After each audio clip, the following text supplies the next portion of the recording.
Halo, malam semuanya.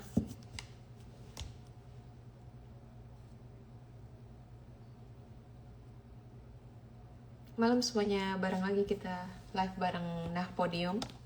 Tunggu Arvin sama Handi ya. Bentar.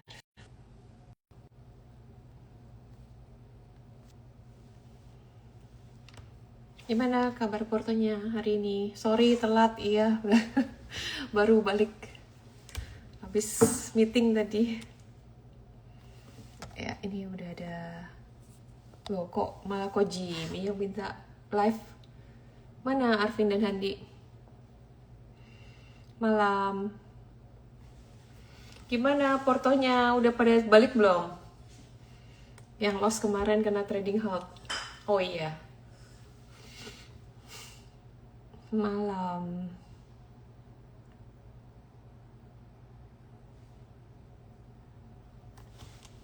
Gimana kabar Porto kalian? Coba dong ceritain dong. Udah balik belum? Udah recover belum? Loss yang kemarin kena trading halt. Halo Ci Olive.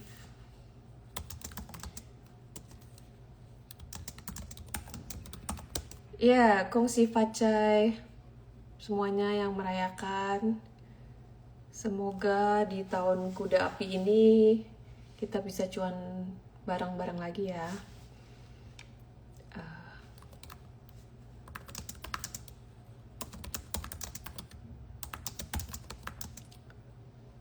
Dapat angpau dari Ratu, ya lumayan ya, naik Ratunya ya.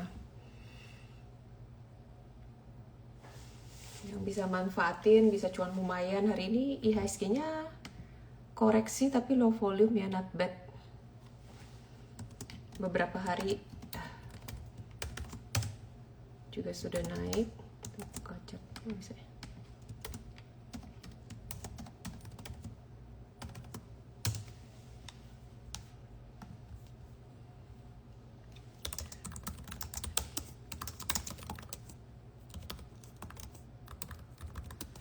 Malam, selamat malam. Kalian pada beli saham apa? Nah, Andi nih.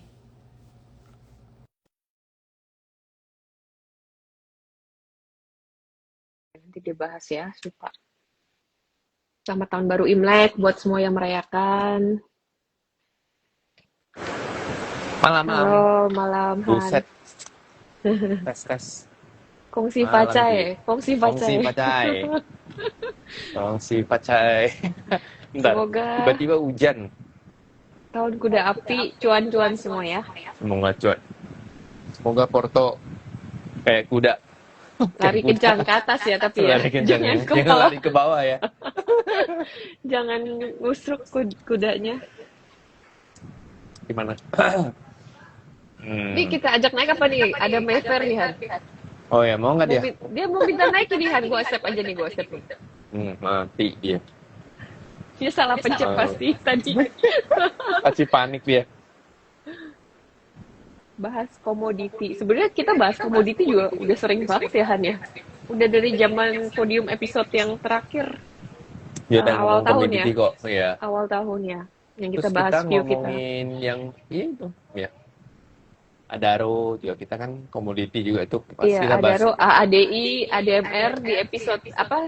Salah satu episode kita di dua podcast sebelumnya kita. ya. Itu juga hari ini goalnya belum bisa lewat ini ya, 5.000 ya. Goldnya belum bisa lewat ya. Ya 5.000. Terus US oilnya yang kenceng, jadi kayaknya mungkin selagi US oilnya masih di atas 65 atau ya di atas 65 atau 64-an, itu harusnya saham-saham oil masih bisa gerak, walaupun hari ini cukup sadis Medco buangannya. Shooting Itu star. shooting star. GR, LG, CP, ZP, yang buang CC, BB, AK, YU, KK. Cuman harusnya menurut gua kayaknya masih kalau besok bisa hijau dan bertahan, harusnya Medco gitu masih bisa gerak. Ini oilnya naik 2% loh, Ci. Sebenarnya bedku sama nggak jebol, maksudnya dia bisa bertahan terus sideway di 1600. area 1600, Ya, 1650 gitu udah good enough. Karena ya menurutku betul. sebenarnya kenaikannya yang hari ini tuh agak-agak Terlalu terlalu kenceng. kenceng, iya. Dan belum ada sentimen apa-apa, cuman kenaikannya terlalu kenceng aja gitu kayaknya. Bener. Udah Sudah request, request. mana nggak ada? Oh iya ya. Adanya Mayfair tadi soalnya.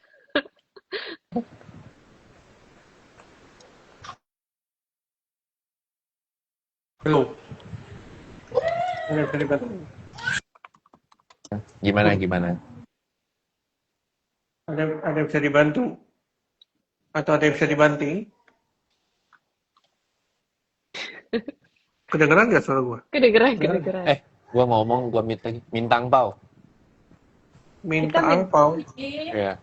Oh, INDS gue no comment lah, gak berani komen di umum. Aduh.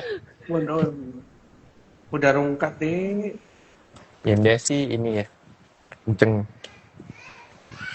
Indo Ininya Spring. mainnya banget ya. Indo Spring. Jadi gimana? Apa yang mau dibahas? Bentar. Ini bahas komoditas, Vin. Kan lagi hot nih. Lagi.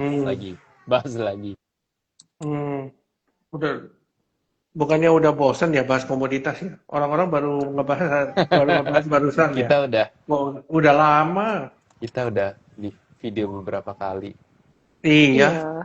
Sampai bosan ngomongin komoditas. Ntar kalau terus-terusan malah dibilangnya pom-pom lagi. Nah, kan susah kan? Bumi. Aduh, bumi lagi. Setiap kita live itu pasti muncul pertanyaan bumi, dewa. Itu pasti dua itu Karena pasti sih lagi rame. Ya itu kan sejuta umat, semua retail punya, jadinya ya pasti rame. Itu yang paling rame kan. Gila, MG-nya hari ini beli 9 juta lot ya? Iya. Itu siapa, Ci? Bukan siapa sih. RB itu RB itu sekuritas apa ya? Ina. Oh, Ina. Itu kan yang treasure global itu. RB Ina, itu Ina. Ya, yang Ina. yang Salim. Iya, Salim. Ina sekuritas. Salim. Kan itu ada tuh, dilihat di insider ada kelihatan kok jualan. RB. Apa yang mau dibahas sekarang? Oke. Oh ya, Ina Sekuritas. Ina Sekuritas. Yang terakhir ingat nggak yang ada nego gede itu yang pada kira-kira si Centong itu RB kan? RB. Treasure global ya. Affiliate with Salim. Salim. Jadi hari ini kalau kita lihat sebenarnya kan kita update lagi ya, maksudnya sentimen soal perang itu juga men-trigger oil ya. Ini gua lihatnya kenaikan oilnya cukup stabil ya, dari praktis dari harga 62. Kalau kita ambil acuan US oil ya, US oil itu dari 62 sekarang udah 66 dalam 4 poin tuh dalam 2 hari untuk ukuran US oil tuh cukup cepat menurut gua kenaikannya. Dan dia ini gua tambahin dari segi teknikal juga dia ada symmetrical ada penan atau triangle. Dia breakout di 64, atau 65.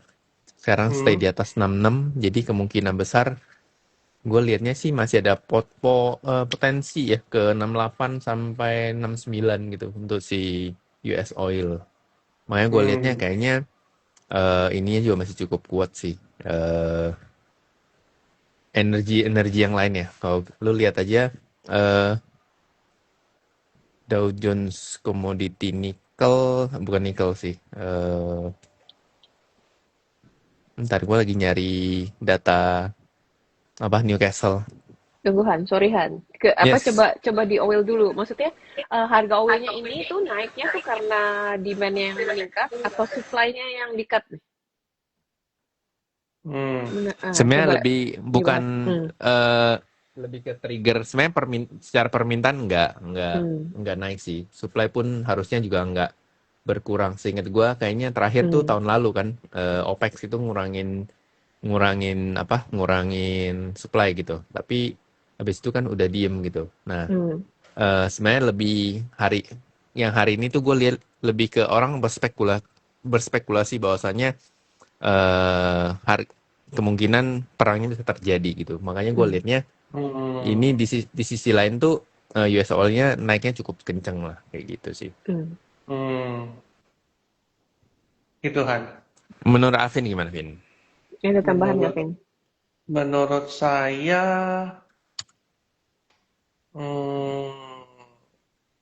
gara-gara itu juga sih. Gua nggak tahu kalian ngikutin apa enggak, tapi India is a oil consumer yang cukup besar juga, populasinya gede. Kemarin itu juga ada trade deals ya between India and US terkait turunin tarif ya, karena waktu itu kalau teman-teman ingat US itu menerapkan tarif ke India itu 32%, which is itu jelas matiin ekonominya India karena most of the goods yang keluar dari India itu mostly goes to the US. Sebagai gantinya mereka kurangi tarifnya dari 32 ke 19 kalau nggak salah. Gue lupa exact numbernya, tapi berkurangnya pretty signifikan. Tapi dengan syarat, India harus beli US oil, gitu. India harus beli US oil dan harus get rid of Russian oil, gitu. Salah satu trade deals-nya ya. Makanya kenapa mungkin itu yang bikin spike juga harga, selain daripada memang ada katalis mengenai US dan Iran ya, yang perang juga. Tapi secara struktural, menurut gua yang bikin oil itu naik kuat, karena kan gini, sentimen perang itu kan on off gitu. Jadi kadang bisa naik, terus besok turun, kadang bisa naik, besok turun. Tapi kan yang kali ini kan stabil kan.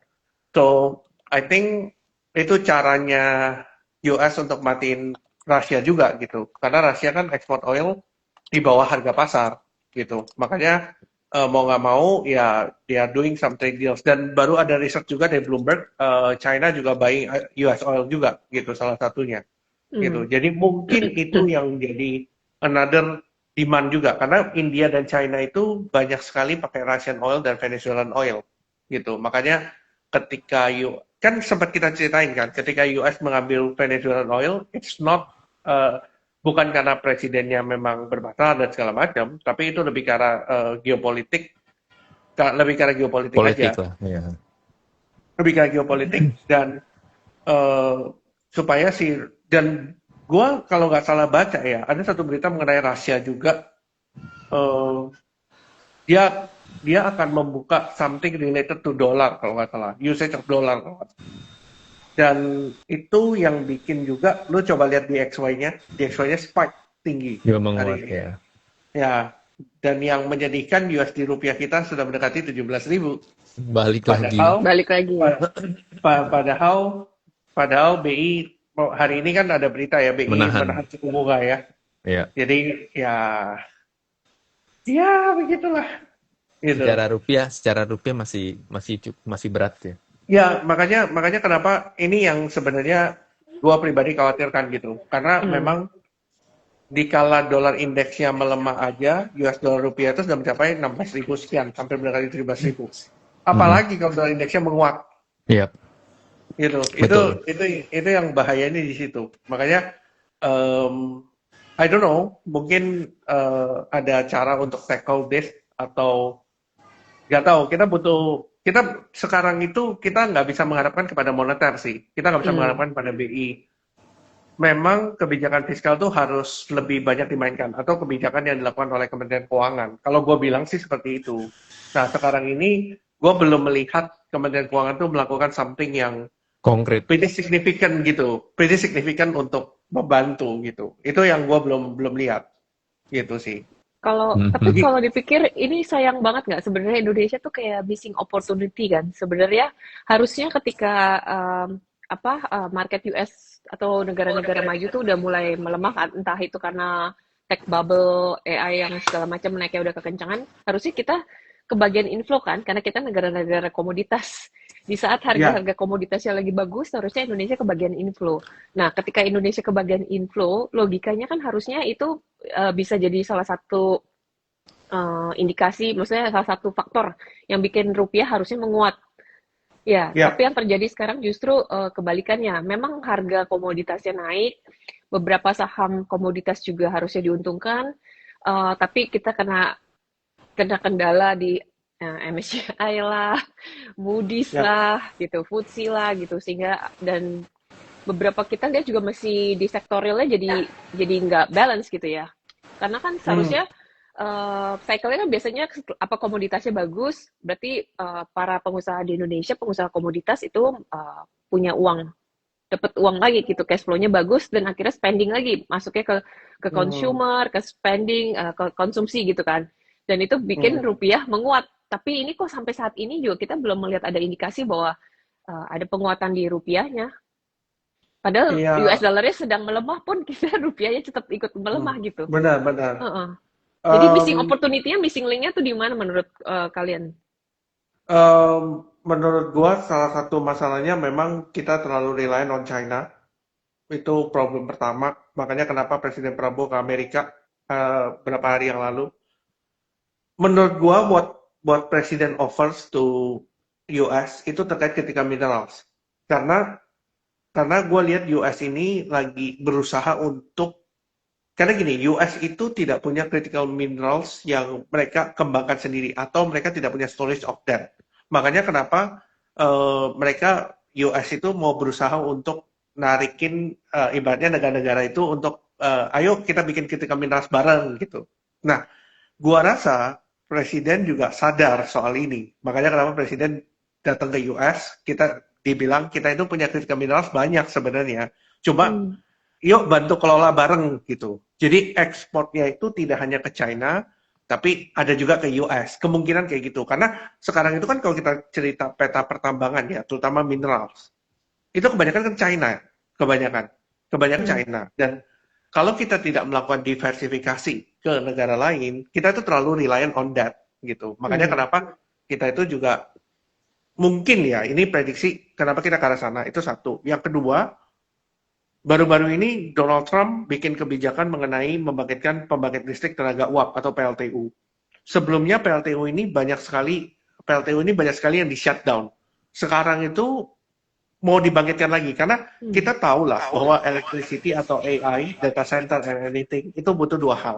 Yang pertama critical mineral untuk bikin data centernya. Yang kedua butuh energi untuk untuk untuk nyalain data center dan segala macamnya gitu. Hmm. Dan kita tahu cara paling murah untuk membangkitkan listrik dari data center dan segala macam itu adalah dari batu bara, gitu kan? Makanya kenapa dia membangkitkan PLTU gitu. Nah, harapannya menurut gua ini ada indikasi bahwa kemungkinan kita mau coba jual batu bara ke mereka karena PLTU-nya kan mau jalan kan, gitu. Nah, coba jual batu bara ke Amerika juga, nggak ke China doang. Karena to be honest, kita memang jualan juga ke China, tapi problemnya adalah China itu punya their own reserves gitu. Hmm. Ya, Dia punya ya their cukup own besar. reserves. Ya. Ya, dia juga cukup besar kan gitu. Jadi China ketika impor dari kita itu hanya dalam tanda kutip politically cuma yang ngomong bahwa ya udah kita temenan gitu, gue belilah barang Ya. lu gitu. Nah, cuma untuk menjaga harga aja gitu. Kalau gue bilang sih seperti itu, makanya mungkin pemerintah ngelihat itu, makanya pemerintah coba untuk menawarkan kita punya resources juga ke Amerika Serikat gitu. Gitu sih kalau gue lihat. Yep, yep, yep. Ya. Terus nyambung nyambung ke sini tentang yang waste energy ya, new energy dan circular economy kan. Sekarang belakangan juga yang saham kita lihat saham-saham yang related waste to energy ini kan lumayan ya. BP, Hmm, Oasa gitu ya. Menurut hmm. gimana nih? Ini cycle-nya Iya. setelah batu bara ini bakalan jadi cycle yang lumayan bisa panjang apa cuman short term sentiment atau biodiesel, Um, biofuel ini juga menarik ya. Karena gini-gini, kemarin gue sempat ngobrol sama salah satu bos ya di Taiwan ya, bisnisnya itu hmm. chlorella. Dan itu dia lagi develop bikin itu di Malaysia, Singapura, buka pabrik. Dan itu nanti dikembangkan untuk jadi biodiesel sama bioaftur. Gue melihat Sorry, bahkan, nah, sorry Cik, bisnisnya apa? Sorry. chlorella. Chlorella itu apa? Um, yang kayak rumput laut gitu loh, hijau itu bisa Oh, itu sekarang jadi oke. dikembangin jadi biodiesel dan bioaftur. Nah, Oke. menurut dia sekarang ini ada tren baru dan ada demand baru ke arah sana, terutama di negara-negara Southeast Asia yang penduduknya padat ya, Ya. termasuk Indonesia. Jadi menurut kalian ini bisa jadi sentimen yang agak berkepanjangan atau ini cuma short Nah, term sentiment buat yang nah, WTE ini? jadi gini, ini gue coba mungkin bagi perspektif ya terkait WTE. WTE itu bisnis yang sangat-sangat padat modal. Jadi WTE itu, gue nggak tahu apakah kalian sempat riset soal WTE, tapi for konteks untuk satu mesin untuk ngelola sampah jadi energi itu capex-nya around 1 sampai 2 T kurang lebih gitu untuk mengolah sampah itu. Jadi kita tahu bahwa ada beberapa emiten, mungkin gue sudah spill juga ada beberapa seperti Oasa dan segala macam juga di konten gue gitu. Gue bilang bahwa pemain di bisnis WTE itu harus punya satu hal yang paling krusial. Yang paling krusial adalah pemodalnya siapa Hmm. gitu.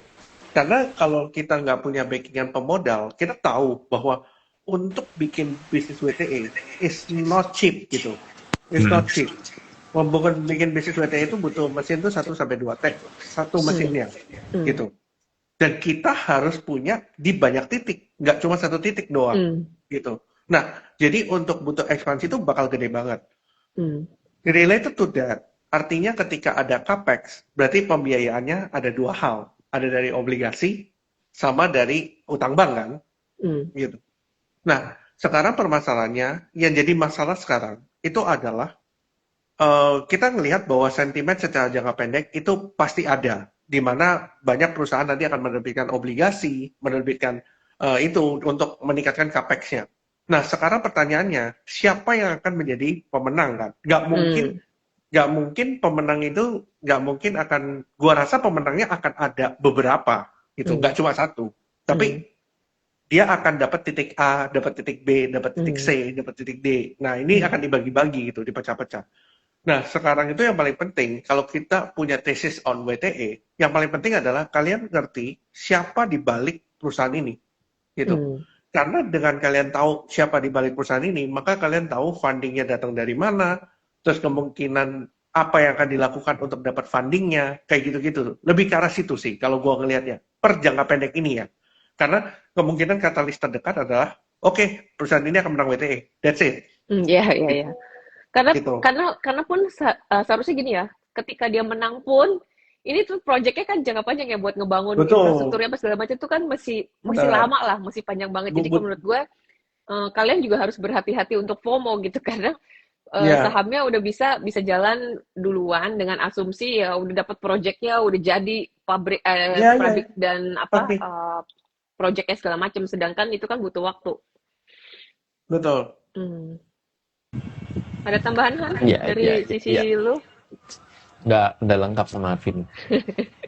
Tapi Anjay. mostly dan memang yang gue tahu dan gue baca juga itu WTE emang sangat-sangat mahal banget sih itu untuk costnya pembuatan pabriknya gitu-gitu tuh emang mahal banget sih. Hmm. Yap. Nah, sekarang balik ke bagaimana pendapat mengenai Toba di WTE karena mereka pernah bilang nggak mau dibilang conflict of interest. Hmm. Coba ya. Tapi kalau kalau kalian perhatiin juga sebenarnya kan jadi yang BP sama Oasa tuh beneran ada flow dan Toba sebenarnya nggak kemana-mana kan? Nggak Ya, kelihatan. flow-nya kecil. Ya. Flow-nya kecil, jadi ya mungkin ya berarti mungkin ada something atau memang ya dia Ya memang mungkin nggak dia join nggak tertarik. the project or something gitu ya. Ya, atau mungkin nggak tertarik dengan proyek itu, I don't know. Iya, I don't know ya. Gitu. Sesimpel itu Ya, aja sih, gue juga ngeliatnya kalau iya berarti harusnya dia juga naik gitu, ada inflow ke sana gitu kan. Ya. ya. Karena Make sense. sentimennya kan udah jelas nih, maksudnya sektornya terus begitu barang-barang di sektor ini yang naik yang mana itu aja yang kalian follow. Yes. Betul sekali. Dan Betul. kelihatan banget gitu. Hmm. Kelihatan banget flow-nya yang mana aja gitu. Iya, iya. Iya. Heeh. Ya, Iya again, kan? ya itu tadi kan. Ini kan berarti kita harus ngerti kita itu ketika masuk sebuah saham di fase mana gitu. Kita tahu bahwa berarti orang-orang yang masuk di saat ini di Oasa or anything, dia akan betting bahwa kemungkinan emiten yang mereka pegang ini kemungkinan akan mendapatkan tender proyek dan tender proyeknya melebihi market cap-nya. Kemungkinan akan Hmm. seperti itu sih. Kalau gua ngelihatnya. Gitu. Hmm. Ya, ya, ya. Begitu. Balik lagi nih ke komoditas nih ya. Nah, sekarang Hmm. ini waktunya kebangkitan komoditas apa udah selesai nih? Apa distribusikan? Kan kita lihat sekarang harga coal udah mulai naik ya. Tapi naiknya ini Hmm. bakalan sustain apa enggak nih? Satu pertanyaannya. Kedua, beberapa emiten itu yang batu bara itu malah diversifikasi bisnisnya ke emas, nikel, bauksit. Nah, Hmm. apakah justru yang nanti jadi super cycle-nya ini yang lari kencang bukan batu bara, tapi justru di di apa komoditasnya tuh yang lebih ke emas, nikel, bauksit. Karena kan ya Oke, emitennya aja sendiri dia diversifikasi usahanya ke arah sana gitu. oke.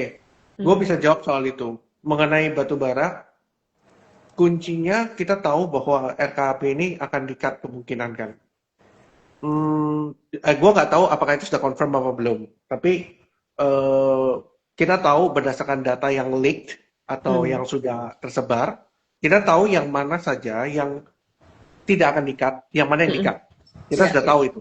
Iya Gitu. udah Nah, tahu ya. nah, poinnya adalah teman-teman cari perusahaan yang volumenya tidak di-cut. Kenapa? Karena sesimpel bisnis komoditas, bisnis perusahaan komoditas pertambangan is very simple business. It's just price times revenue. That's Mm-mm. price times volume. Mm. That's it. Gitu. Mm. Kalau misalnya secara total volume pertambangan, volume penjualan batu baranya itu turun atau volume produksinya itu turun, jelas mereka penjualannya juga akan ikutan turun karena mereka kan sudah dibatasi kan secara aturan gitu. Artinya harga itu bisa jump up mengikuti demand. Karena sekarang ini kan permintaannya itu low. Karena China itu kan juga mengalami deflasi segala macam gitu ya. Jadi mengalami deflasi sehingga yang price-nya itu spike up. Tapi pertanyaannya, tidak semua itu diuntungkan. Untuk barang yang volume produksinya itu dipotong 50%. Artinya Mm-mm. apa? Artinya ketika harga batu bara naik 10-20%, itu nggak akan nutup volume produksinya yang turun 50%. Gitu. Jadi cukup fokus saja ke perusahaan batubara yang tidak di-cut. Itu poin pertama. Poin kedua, ya kita tahulah siapa yang tidak di-cut kan dan relasinya dengan Pemerintah. pemerintah gitu. Pemerintah. Ya, kita kan ngelihat sendiri gitu relasinya dengan pemerintah. Ya, seperti itu. Atau yang ketiga, mungkin ada kata lain terkait permintaan baru. Permintaan barunya ini datang dari Amerika tadi yang seperti gue Amerika. cerita. Ketika dia mau bangkitin PLTU dan segala macam. Ini kan kita masih belum tahu nih. Apa yang menjadi trade deals ini kan kita masih belum tahu. Tapi kalau misalnya kita bisa menyuplai ke Amerika, berarti there is another source of ini kan, source of kita bilang another source of market yang sebelumnya kita nggak bisa masuk, gitu. Gitu sih. Kalau gua ngelihatnya lebih ke arah sana. Makanya kenapa kita mungkin harus ngelihat sekarang ini memang tren harga batu bara itu sudah mulai naik karena cut supply secara total, tapi bisa jadi akan ada additional demand kalau misalnya ternyata ada trade deals yang berhubungan dengan batu bara berkaitan dengan PLTU yang dibangkitkan lagi sama Donald Trump. Gitu. Nanti kita lihat lagi gitu. Kemarin itu berarti yang apa yang nggak kena kan Bumi, Bumi, AADI, tadi Indi. Indi, ya. Yang Ya, kena itu yang Tiga mana yang ini gede-gede dong. ya, ITMG, Bian. Iya. ya itu kena. ITMG, Bian kena pemotongan, BSSR itu kena pemotongan. Hmm. Gue yakin PTBA nggak kena pemotongan karena itu PTBL negara. nggak kan ya? Ya, nggak, karena itu negara. Dan antara juga nggak mungkin kehilangan dividen di situ. Iya TTA. Ya, YTTA. Oh, sama satu lagi ya teman-teman. Ini penting gitu. Perusahaan yang menjual batu bara itu pasti punya kontraktor. Pasti kerjasama Ya. dengan kontraktor. Nah, ketika volume produksi itu di-cut untuk tambang tersebut, berarti kalian harus tahu si kontraktor batu bara ini ngerjain tambangnya siapa. Karena kalau dia di-cut 50%, berarti kemungkinan omsetnya juga turun 50% untuk tambang tersebut. Ya. Gitu. Iya. Nah, itu yang kalian harus cari tahu. Gitu. Gitu ya, teman-teman. Harum, ada yang nanya Harum bagaimana? Harum bagus ya. Hari Bagus. ini juga flow-nya bagus. 8%. Dia kan ada batu bara, ada nikel. Ya, tapi gue bisa bilang Harum is mostly on nickel. Karena Udah switching Udah per switching ya. 2023. udah switching. Per 2023 ini. Jadi kayak contohnya kita ngomong Antam. Antam itu kan banyak orang ngomong emas kan. Padahal if you look Nikel. on the itu, net profitnya datang dari nikel paling besar gitu. Makanya kenapa dia itu lebih ngikut harga nikel daripada harga emas. Kalau gue Iya. bilang sih gitu. Jadi kita harus paham gitu bahwa memang banyak perusahaan-perusahaan itu mengalami diversifikasi. Tapi kita harus ngerti juga apa yang menjadi driver dia naik. Kalau kita lihat misalnya Inco misalnya naik gitu ya. Ini simple tricks lah. Inco naik, NCKL naik gitu ya. Kan sama-sama nikel. Kalau Harum juga ikutan naik, berarti dia sentimennya nikel. Antam ikutan naik, berarti dia sentimennya nikel. Kan Ya. Antam naik kenceng karena nikel kan yang kemarin kan. Dia Yang nikel, terakhir dia karena rally nikel. itu kan Karena nikel. bukan emas. Bukan emas, karena nikel gitu. Jadi mesti tahu katalisnya apa, kenapa dia bisa naik, dan kalian harus cari korelasinya gitu. Kayak gitu sih, kalau gua ngelihatnya begitu. Yes. Balik nih, ada satu lagi topik nih yang menarik nih. Menurut kalian kan belakangan ini kan asing outflow terus ya dari big banks lah beberapa period gitu. Kita ngalamin outflow dari dana asing di big caps lah, di barang-barang big caps. Nah, gue sendiri pribadi melihat bahwa justru kesempatan waktu MSCI kemarin itu yang semua pada terus Moody yang pada ngedowngrade Indonesia, gue malah melihat kayak beberapa flow asing itu justru switching tuh dari big banks, mereka justru kayak beli barang-barang saham-saham komoditas yang big caps ya, dan masih murah secara valuasi. Makanya kemarin kenapa kan kayak AADI, ADMR, ada ADRO, terus MDKA, beberapa menarik kan, dan hari ini ya naiknya semua rata-rata lumayan. Nah, menurut kalian apakah asing akan balik masuk ke Indonesia, cuman mereka akan masuk inflow-nya ke saham-saham komoditas instead of big banks dan Telkom Astra, atau menurut kalian mereka akan masuk balik, kalaupun balik juga ke big banks juga? Jawaban gue simple sih sebenarnya. Kita harus ngerti kenapa perbankan itu mengalami downtrend yang cukup parah selama 3 tahun ke belakang. Intinya sebenarnya ada krisis likuiditas. Kita tahu bahwa memang perbankan ini lagi kesulitan, dia itu kesulitan nyari dana, yang kedua, kalau dia sudah dapat dananya, muter ke kredit itu juga susah, karena businessman melihat real business ini lagi sepi, gitu. Terus ngapain gua kredit, gitu kan, Nah, kalaupun bank ini mau ngasih kredit juga, mereka juga tidak mau memberikan kredit sembarangan. Karena itu akan mempengaruhi NPL-nya juga. Gitu. Nah, itulah yang menyebabkan kenapa perbankan ini mengalami masalah gitu. Terutama beberapa perbankan yang mainnya di sektor UMKM gitu. Karena sektor UMKM ini yang paling kena gitu. Kalau corporate mungkin masih oke gitu. Nah, perbankan itu adalah bisnis yang paling digemari di emerging market, terutama yang populasinya gede gitu. Karena ketika populasi gede dan kredit itu ibaratnya banyak orang mengambil kredit dan segala macam, bisnis perbankan itu akan muter. Pertanyaannya, kita di emerging market itu lawannya ada beberapa. Ada India, ada Brazil, ada beberapa country lain yang punya populasi yang cukup besar. Dan salah satu banksnya itu juga muternya luar biasa gitu. Sesimpel di Brasil itu ada satu bank digital namanya Nubank gitu, yang sudah diinvest sama Warren Buffett juga gitu ya. Earning growth-nya itu double digit persen. Sesimpel kalau misalnya gua itu punya dana dari asing gitu kan. Gua punya dana dari asing nih. Misalnya gua dari JP Morgan segala macam. Gua punya universe yang sangat besar gitu kan. Gua nggak cuma bisa invest di Indonesia, gua bisa invest di Brasil, bisa invest di mana. Kalau gue punya exposure perbankan, gue akan pilih Brasil. Sesimpel itu. Karena growth-nya double digit persen. Sebenarnya di Indonesia, growth-nya itu malah minus, ada yang plus sedikit, gitu kan. Nah, sekarang pertanyaannya, Mungkin nggak sih akan balik ke perbankan? Jawabannya mungkin. Tergantung dari gimana komoditas kita perform apa enggak di tahun ini. Kalau komoditas kita perform, harapannya banking itu akan dapat likuiditas dari orang-orang yang eksportir ini loh. Iya. Gitu. Dapat likuiditas, masuk ke perbankan, perbankan bisa nyalurin kredit. Gitu. Harapannya ke arah sana. Tapi menurut gua juga harus ada stimulus secara fiskal juga dari Kementerian Keuangan bantu nih bisnis-bisnis ini gitu. Karena bisnis pertambangan kita tahu ada bisnis yang padat modal, bukan padat karya. Tidak meng-hire banyak, tapi modalnya itu banyak banget kekunci di sana. Kurang lebih seperti itu. Jadi kalau ditanya, apakah perbankan murah? Menurut gua murah, gitu ya. Menurut gua murah, tapi tidak ada katalis. Mungkin katalisnya tahun depan, maybe, atau paling cepat ya Q3, Q4, mungkin kalau ada perbaikan gitu. Itu yang gua lihat sih. Gitu. Jadi Iya, sebenarnya kalau katalis. Kenapa kan? sebenarnya kalau dibilang murah, ya murah. Ya murah. Tapi don't expect begitu lu beli langsung jalan. Iya, Itu yang permasalahannya kan di situ kan sebenarnya kan. Ya, Karena biasanya investor itu kan ngelihatnya growth ya. Berarti katalis yang dibutuhkan itu saat adalah ini trigger awalnya.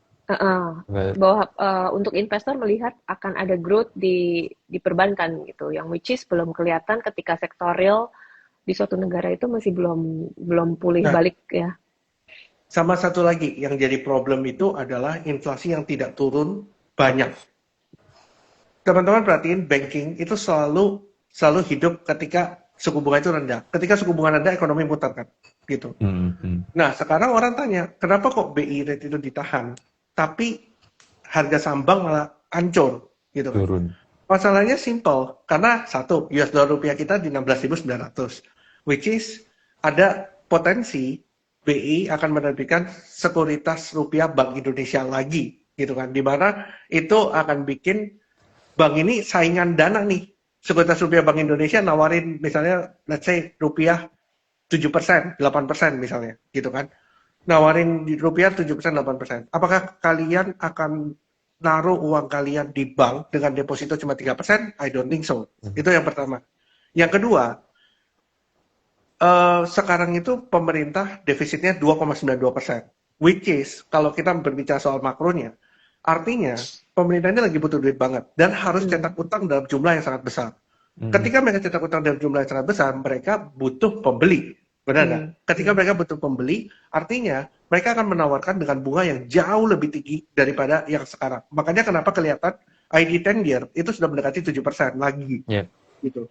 Nah, itulah yang menyebabkan kenapa perbankan ini kesulitan gitu. Kesulitan untuk narik dana gitu. Makanya likuiditasnya kan mungkin kalau teman-teman baca berita, loan to deposit ratio-nya udah mentok, nggak bisa nyalurin loan lagi gitu. Nah, yang ketiga, kita bisa melihat ketika ekonomi melemah gitu ya, dana pihak ketiga di perbankan itu makin lama makin turun. Karena orang kan makin gini kan, makin ngambil tabungan untuk biaya hidup segala macam kan. Turun, itu jadi masalah gitu. Jadi permasalahan ini tidak hanya dari demand side, dari permintaan kreditnya, tapi dari supply uangnya ini juga kena juga gitu. Jadi kena dua sisi gitu. Itu yang jadi masalah sih. Gitu. Keluar dan masuknya kena. Bener gitu. Ya kan? Masuknya kena, keluarnya juga kena. Ya. Gitu. Jadi kena dual sisi gitu. Itu yang gue lihat sih. Yes. Betul. Ya sebenarnya kalau lu investor, ya sekarang murah gitu aja. Sekarang murah. Nyicil ya waktunya nyicil gitu murah. Gitu, ya.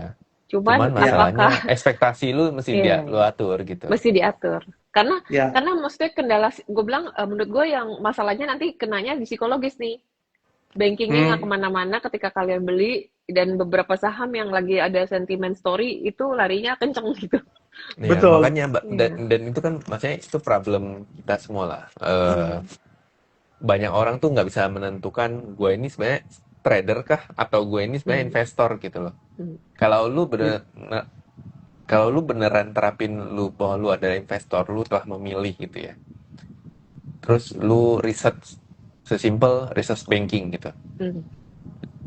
Menurut gue it's time lu beli, either nanti saham lain yang terbang itu kan, kalau itu bukan karena lu melihat tuh dari sisi fundamentalnya, ya lu gak akan beli gitu loh. Makanya cuek aja gitu loh. Kayak gitu kan. Dan lu bukan lu tahu risk lu gitu loh. Ya, Itu, nah cuma masalahnya banyak dari kita itu nggak sabar. nggak bener-bener paham. Iya, nggak Oh, benar-benar gue mau jadi paham. trader. Oh, gue mau jadi investor. Dan mereka tuh nggak bener-bener paham gitu loh. Cuma mulut, oh ya, bet, even kita ngomong nih, cuman sebatas di mulut doang. Tapi sebenarnya begitu lihat saham lain terbang gila-gilaan, mereka Nah, goyah-goyah. goyah, pasti Hmm. goyah. Kayak gitu. Makanya, ya itu tadi. Maksudnya, gua punya framework berpikir di mana gua itu sudah tahu arah besarnya itu kemana. Jadi gua tahu, oh gua ngebit ini gitu. Gitu Hmm. sih. Itu yang membantu gua gitu. Makanya kenapa kita harus tahu ibaratnya apa ya? Ibaratnya kayak makroekonomi, ekonomi as a whole itu kayak kompas gitu loh. Jadi kita tahu, oh arahnya ke sini gitu loh. Cuma kita kan mau tahu emiten mana gitu kan. Karena itu yang paling dibutuhkan terutama ketika market crash sih. Ya. Karena Yes. ketika market crash itu opportunity ada di situ. Cuma masalahnya lu tahu nggak yang lu mau beli itu apa? Itu loh yang jadi masalah. Lu punya sense kan? Dan sense itu dibangun dari pengetahuan nih. Lu punya sense sama Betul. pengetahuan nggak ketika lagi tiba-tiba dijebret, crash, gue harus masuk kemana dulu gitu. Even sebenarnya Iya, bukan soal fundamental doang ya. Tapi market, kayak lu sering bilang, market mechanism itu, lu kan tahu misalkan ISG turun, yang nanti yang dibalikinnya ISG narik ke atas pakai saham apa, itu kan lu mesti pikir kan. iya, iya, iya, iya. Iya kan? Sama, Iya kan? Lu buat benar. momentumnya kan. Benar, sama juga mungkin banyak orang tanya juga ya, ketika kita membaca berita gitu ya. Kenapa kok bisa tahu arahnya itu bakal ke sini ke sini? Itu sesimpel kalau lu sering baca. Lu Iya, pasti iya. ngerti. Akan Oh, tahu lihat ya. baca. Oh, Akan udah tahu tahu. arahnya mau kemana. Udah tahu arahnya mau kemana gitu kan. Kayak contoh tadi yang seperti gua cerita soal Donald Trump bangkitin PLTU, terus Donald Trump bikin ketika minal segala macam. Now you can get the point di mana presiden kenapa ke Washington DC Ya. gitu. Nah, itu sesimpel itu gitu. Gitu sih. Jadi kita bisa catch the momentum early. Itu. Itu Iya, guys. setuju. Agree. Ya itu masalahnya kan yang susah itu yang sering terjadi itu. Dia secara realitanya investor kebanyakan itu tercipta karena trader yang nyangkut. Benar. Benar. Bahas bumi. Sebenarnya bumi apa lagi yang mau kita bahas? Kita udah berapa episode ya ngebahas tentang bumi. Udah 2 episode. Sampai Terus setiap dikiranya live kita ya kita tuh sampai dikira kita tuh ngepom-pom. mau ngepom-pom bumi. Ya, itu makanya balik lagi kan. Kita ngomong kita itu bisa melihat maksudnya orang itu bisa paham sebuah Iya, emiten itu ketika market crash. Gak betul. ada lain. Iya, Kalau ketika market crash dia ngerti, dia pasti beli itu barang gitu. betul. Ketika Gitu. kalian Jadi tahu, kalian ngerti ada diskon, wah ini murah gitu, i- kesempatan buat beli. iya, Bukannya bukannya malah sebaliknya. Makanya yang agak susah rata-rata kebanyakan retail gitu ya terbiasa bahwa kayak cuman pengennya dapetnya stock pick gitu. Maksudnya ini hmm, boleh dibeli nggak besok buat besok, beli sore jual pagi, beli sore jual hmm, pagi, nih, di level segini boleh dibeli atau dijual hmm, gitu. Padahal eh, yang penting itu justru membangun kerangka berpikir bahwa company ini tuh lagi ngapain, company ini hmm, mau ngapain, terus kalian hmm. ngitung ke depannya apakah ini menarik atau enggak gitu buat dibeli.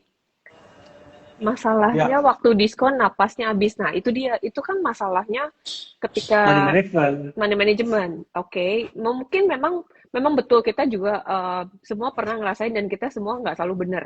Di market Betul. kemarin kita lagi enak-enaknya kita ngerasa bahwa nggak perlu reserve too much cash gitu karena marketnya lagi bullish dan lagi bagus gitu kan. Dan kita nggak pernah ada kepikiran bahwa tiba-tiba jebret black swan Jepret. datang gitu ya, ada potong bebek angsa gitu kan. Tapi balik lagi setelah waktu itu kejadian kita harus cepat berpikir bahwa apa yang harus gue lakukan untuk manage capital gue nih. Misalnya dana yang ada tinggal sedikit, berarti kan kalian harus kekat beberapa Hmm, saham yang convictionnya mungkin lebih rendah, atau kalian beli karena FOMO, atau kalian beli cuman karena ikut-ikutan ya, gitu, atau saham ini waktu itu naiknya cuman karena sentimen short sentiment yang kayak cuman karena heboh aja hype gitu ya. Nah, itu harus di-cut supaya nambahin modal kalian. Itu yang bisa kalian lakukan gitu kan. Bisa nambahin modal cash. Nah, ini cash yang ada kalian kelola lagi buat masukin ke saham-saham yang kalian yakin bagus. Yang gue lakukan sendiri kayak gitu ya. Waktu itu kan posisi gue juga memegang banyak emiten. Nah, ketika terjadi crash, yang gue lakukan adalah ya gue potong gitu. Gue potong, gue cut loss, gue relain. Terus akhirnya gue fokus di 1-2 saham yang gue convictionnya lebih tinggi. Gue udah pelajarin dan gue udah tahu. Gue udah bisa hitung bahwa di harga segini, kalau gue beli dia recovernya ke berapa, ya punya hitungan dan plan sendiri. Akhirnya semua dana yang ada sisanya dimasukin ke situ gitu. Nah, itu salah satu strategi yang bisa kita lakukan. Karena kita nggak pernah selalu bisa memprediksi apa yang terjadi besok. Betul. Dan kalaupun kita bisa memprediksi, kita juga belum tentu selalu benar. Jadi kita harus selalu punya dua plan gitu. Kalau prediksi kita benar, apa yang harus kita lakukan? Kalau prediksi kita salah, kita harus ngapain? Ya. Betul sekali. Sama mungkin cerita sedikit ya soal free IHSG di 9.200 ya. Sebenarnya gini sih, gue itu sudah punya sense bahwa market tuh mau turun. Gue udah potong tuh, let's say misalnya 70, let's say kita 90% udah di stocks, 10% cash gitu kan. Gue udah potong tuh 90% stok, jadi sisa 70% stok, 30% cash gitu kan. Yang gue nggak nyangka adalah sekali drop langsung begini. Itu yang gue nggak nyangka. Nggak bisa keluar. Ya, gue pikir kan sideways dulu baru turun kan. Sama. Gue pikir kan begitu kan. Ternyata langsung begini kan. Nah, itu gue langsung nggak pikir panjang karena waktu itu kan memang crash kan. Gue langsung menyelamatkan apa yang gue bisa selamatkan gitu kan. Terutama di saham-saham yang waktu itu belum ARB dan memang gak ada katalis maksudnya gak ada fundamental. Gue cuma memang trading mengikuti momentum. Gue cabut pas di bottom. Gue coba nyari posisi entry yang lumayan oke lah gitu. Tapi gue nggak all in. Ini balik lagi ya. Gue nggak maksudnya ketika crash itu gue langsung masuk 100% nggak, tapi gue akan masuk bertahap. Oke, gue masuk 50% dulu, dia mantul, gue reduce karena gue yakin dia nggak V-shape, pasti dia ada turun, naik, konsolidasi. turun. Ya pasti ada konsolidasi dulu kan, makanya kenapa gue ketika naik turun. Nah balik lagi ketika kan waktu itu setelah MSCI Moody's kan gitu. Nah ini balik lagi, kalian nggak akan dapat sense-nya kalau kalian nggak tahu faktor makroekonominya tadi yang seperti gue cerita. Contohnya misalnya Moody's gitu kan. Gue tahu efek downgrade Moody's itu jauh lebih besar daripada kalau kita efek downgrade MSCI. Karena bondholder di asing itu jauh lebih banyak gitu. Nah, ketika Moody's itu mendowngrade outlook, bukan downgrade rating, itu kan sudah semacam dalam tanda kutip warning kan gitu. Tapi yang terjadi kala itu dia tidak bikin new low. Nah, itu gue jadi agak sedikit lebih yakin untuk buy and hold gitu. Jadi gue pelan-pelan masukin pelan-pelan. Tapi gue di saat itu gue sudah tahu sektor mana yang mau gue tembak. Itu gue tahu. Gitu. Itu gue sudah tahu gitu. Jadi dari misalnya gue punya 8 saham, gue sudah kurangi jadi sisa 5 gitu. Tapi 5 ini gue punya conviction yang sangat gede di situ gitu. Jadi itu strategi gue seperti itu. Gitu. Mungkin Andi bisa ceritain nggak waktu market crash kemarin gimana? Tipikalnya sama sih. Gue ngebacanya adalah kalau gue tuh sama sih sebenarnya cara berpikir kita ya. Maksudnya lu begitu marketnya crash, mau ARB, lu hal yang pertama lu tahu. Hal pertama yang harus lu tahu adalah masalahnya apa gitu. Itu satu. Kemudian datang lagi bad news. Seperti yang tadi Arvin bilang, gue juga berpikir yang sama gitu. Ketika Moody's keluarin bad news lagi, kan kita sempat ada yang ARB lagi kan, kalau nggak salah ya. Sempat ada yang rame ARB. Tapi dia tidak bikin new low masalahnya. Nah, ketika dia tidak bikin new low, habis itu besokannya dia udah mulai pelan-pelan recovery, ya udah berarti sudah kelihatan bahwasannya ini cukup kuat gitu loh marketnya.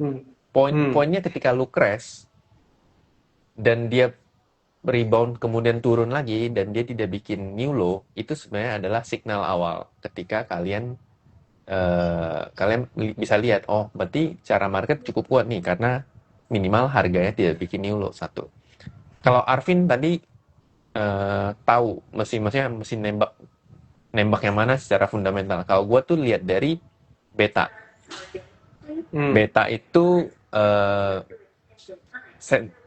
gampangnya sederhananya angka beta itu adalah seberapa sensitif suatu pergerakan harga saham dibanding sama indeksnya gitu. Jadi misalkan seperti bumi itu kalau nggak salah, brand tuh betanya tuh 1 ke atas. Nah 1 ke atas itu artinya ketika brand naik 10%, ISG itu bisa naik 5%, bisa naik 1% gitu loh.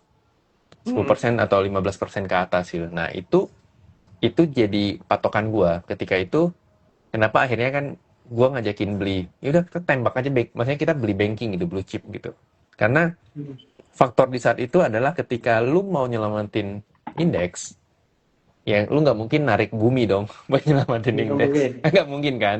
Karena secara market cap dan betanya kan jauh gitu. Nggak cocok. Lu harus cari yang sama dengan 0 gitu. Dan market capnya gede. Nah, beta sama dengan 0 artinya pasti itu saham-saham yang cukup dekat. Minimal banking gitu. Nah, kenapa? Tapi kan kok brand tuh top 1 market cap loh. Masalahnya, karena risk profile gue, jadi gue nggak berani nembak brand. Padahal kan brand narik cukup kenceng kan sebenarnya kan di saat itu kan. Nah, yang gue tembak adalah banking sama kayak Astra gitu. Itu yang gue abis itu gue lihat, oh ini flow-nya mulai pindah. Terus di sisi lain tuh komonya kuat gitu. Nah, komo juga kuat, terus ada satu grup komo yang kuat yang kita juga bahas di YouTube sih. Salah satunya kan Adaro Group ya. Adaro Group kan kalau lu track back kan sebenarnya ketika market gonjang-ganjing kan justru dia nggak turun tapi nggak terlalu parah gitu. Dan recovery-nya juga cepet kan. Kayaknya seingat gue mereka tuh nggak ada yang ARB. Turun iya, tapi habis itu naik lagi. Ya, kan? ada MDKA, tapi nggak sampai kunci. Oh, MDKA, iya, nggak sampai kunci kan. Tapi maksud gue tuh kayak ADMR, MBMA, Adaro, AADI bahkan langsung rebound gitu loh. Nah itu gue lihat justru yang kemarin nggak main mereka ini kok kuat saat ini gitu ya. Akhirnya gue masuk AADI, terus habis itu kayak beberapa hari gue masuk ADMR, Adaro gitu lah. Nah habis itu minggu lalu tuh gue lihat, oke, ini flow-nya berarti mereka sudah setidaknya mengurangi setengah di blue chip, mulai pindah ke Komo dan mulai pindah ke yang Konglo. Iya, Konglo yang tadinya main kan. Juga. Nah makanya akhirnya gue nge-call Dewa, Bumi gitu-gitu loh. Iya, itu yang gue lihat flow-nya udah mulai di-cut dari yang paling gede, kemudian dipindah ke yang menengah, sekarang pindah ke yang sebelum-sebelumnya kenceng, yang kecil gitu. Ya gitu. Itu cara berpikirnya seperti itu sih. Novi gimana sih Novi? Tadi kan ada yang komen kayak gini nih. Gue rasa ini yang rata-rata pasti dialamin banyak orang ya. Dia bilang setelah di cut loss, di cut loss malah itu yang recover duluan, sedangkan yang di hold sampai hari ini belum recover. Nah, kesalahan satu yang dilakukan retail, ketika kalian cut loss itu, base-nya itu panic selling. Satu menurut gue pribadi, gue jarang melakukan panic selling. Kalau memang kondisi marketnya lagi buruk banget, gue coba diem dulu, ngamatin gitu. Ibaratnya ya udah nggak apa-apa, gue telat keluar, tapi daripada gue ngejual dengan keputusan panic selling gitu, gue sendiri nggak tahu apa yang sedang lagi gue lakukan gitu. Jadi nomor satu tipsnya jangan panic selling. Kedua, yang banyak dilakukan orang, dia nggak rela justru nge-cut loss yang merah. Justru yang dibuang itu yang hijau. Yang hijau di porto dengan harapan bahwa ini gue jual dulu, toh masih ada untung, masih ada untung. Terus udah gitu nanti dananya dia pakai buat nge-average down barang-barang yang merah.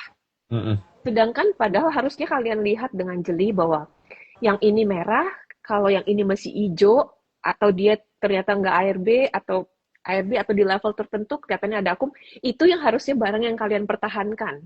Dan kalian harus buang yang merah untuk nambahin justru yang hijau ini. Nah, itu yang gue lakukan ya. Waktu setelah itu kan gue diem sih. Gue jujur gue nggak diem, gue nggak ngapa-ngapain tuh sampai yang Moody. Ketika Moody gue mulai ngeliat, baru gue mulai masuk ngeliatin market. dan itu gue belum making decision buying gitu ya. Jadi gue lihat waktu kejadian Budi itu turunnya udah nggak gitu ekstrim, mesti turun dalam tapi volumenya udah mulai mengecil. Nah itu buat gue udah mulai menarik, berarti berita jelek yang jelek banget juga keluar, tapi buangannya volumenya udah mulai nggak gede kayak yang pertama gitu.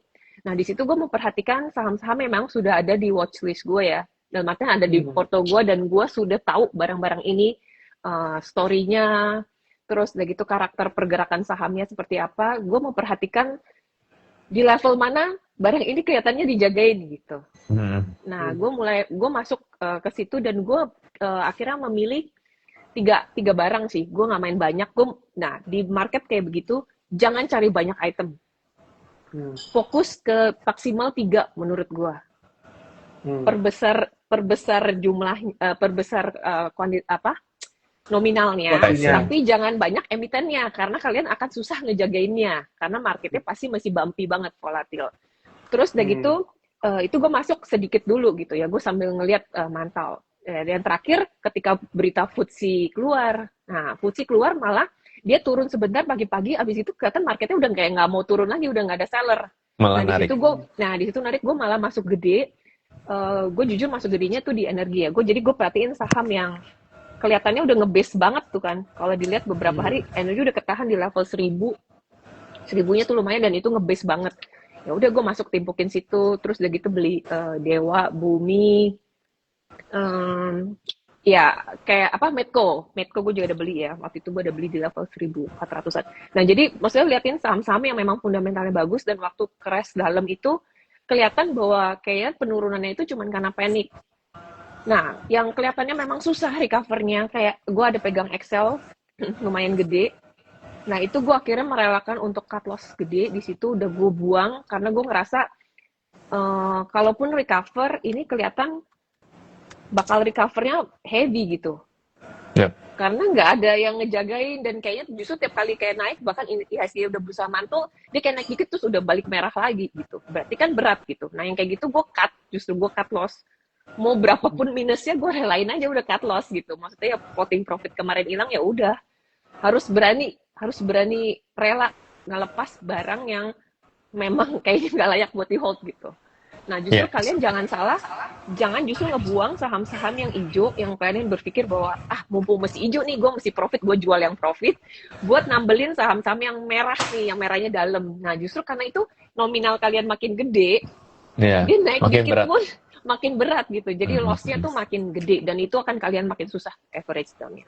Itu salah satu yang gue sendiri pelajarin ya ketika kejadian market ini. Kita juga belajar dari trading halt yang sebelumnya kan, yang waktu trade war. Iya. Tadi kan Apin sempat bilang lu untuk bisa survive dari crash seperti ini kan lu mesti paham, maksudnya cara berpikir lah ya. Kalau menurut gue tuh, kalau gue bisa sampai paham itu karena gue udah kena crash berkali-kali lah. Iya. Kena halt berkali-kali itu akhirnya kita belajar kan. Kita belajar. Namanya manusia kan, akhirnya kita belajar gitu. Makanya menurut gue, even sebenarnya kita kena, contoh ya, 2000, contoh yang tahun lalu lah, kan sempet hal 2-3 kali gitu. Nah itu kalau lu money management dengan benar, kuncinya adalah menurut gua adalah money management dengan benar. Walaupun lu harus cut loss, tapi itu tidak akan, maksudnya tidak membuat duit lu habis. In the end kan lu belajar gitu loh. Kemarin tuh gue begini, ketika pola marketnya lagi naik, saham mana yang naik dulu, terus masalahnya apa, itu cara kita mengidentifikasi. Nah, dari kesalahan-kesalahan seperti itu kan, akhirnya kita belajar gitu loh. Terus, kalau misalkan lu money management, lu nggak atur, lu pakai all in lah, segala macem lah, bobotnya, bobotnya bisa beda-beda gitu ya, bayar resiko gitu. Kalau lu nyangkut di situ, dan lu udah nggak bisa top up, ya buat apa gitu. Itu menurut gua. Karena gua akhirnya dapat satu poin, kalau gue money management dengan benar, walaupun gue harus cut loss, pasti nggak akan bisa membuat modal gue habis gitu. Iya kan? Akhirnya kita belajar gitu loh. Oh, kalau pas lagi crash gue mesti ngapain gitu. Karena once ketika lu lagi panik, kan sebenarnya yang otak alam bawah sadar lu yang bekerja kan, bukan Hmm. bukan lu udah nggak bisa pikir cepat gitu loh. Hmm. Iya kan, Ya, kayak gitu. lu lihat, lu lihat di XY-nya kan. Soalnya bunyi, gue tadi pasang pasang alert semen 8 nya Ya, lu mau lihat breakout nih. kapan Ya, kapan handle handle. kalau Targetnya kalau cepet. cepet. Berarti Ya, sideways kan, muter-muter di ya, situ kan. ya. Nanti, nah nanti coba lihat pas kecepet sakit gigi kita itu US dollar rupiahnya lompat itu. Lu tujuh lihat belas aja. ribuan itu. Iya, Aduh, ya sakit gigi itu pasti. sakit Ya, kepala lagi kita. Kegebuk ya, lagi. ya kecuali ya apa intervensi bank sentralnya. Wifi. Ya, anyway ini ada yang bilang brosis bahas sentimen komoditas gold dong. Arvin udah bahas Aduh, minggu udah lalu. sering banget dibahas sih. Coba Woi, nonton Pak di YouTube kan udah kita upload kan. Itu ya, Arvin bahas dengan sangat Go. jelas kok.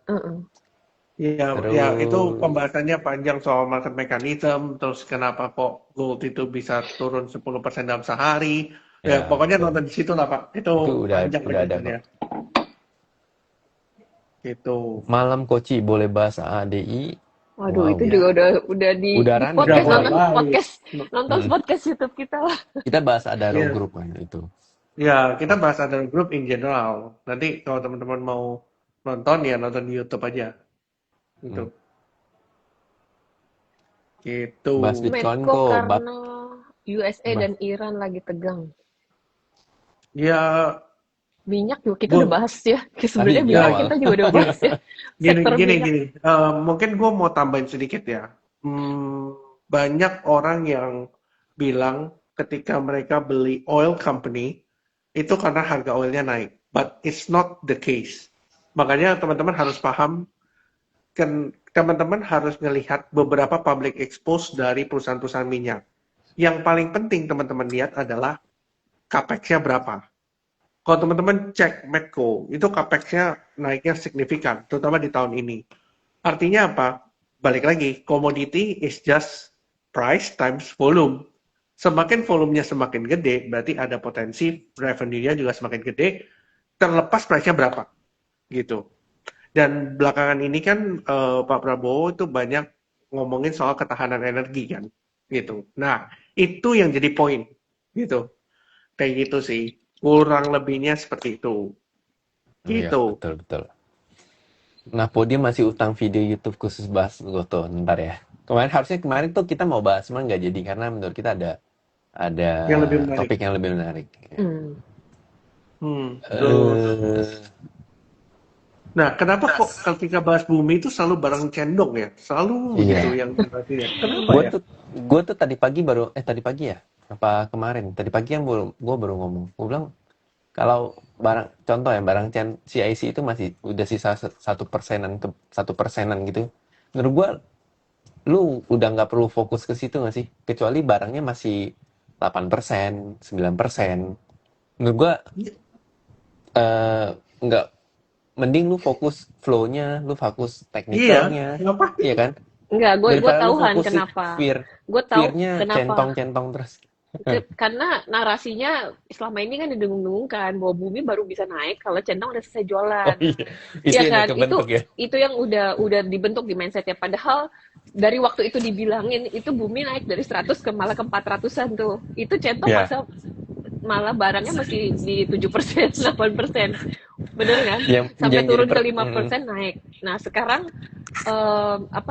centongnya kepemilikan udah turun, bumi udah turun sampai 200, orang masih nungguin lagi nih centong udah selesai jualan baru. Iya. Apakah maksudnya kalian mau nungguin centong selesai jualan baru mau beli atau apa gitu? Yang gue pengen mengerti tuh maksudnya mindset kalian ketika kalian berusaha menghubungkan ini dengan CIC doang gitu, narasi bumi. Apa gitu? Kalian tuh baru mau beli setelah centong selesai jualan atau apa gitu? Apa kalian juga mau ikutan jualan bareng dia atau mau ngapain gitu? Atau kalian berharap centong udah habis jualan pasti buminya terbang.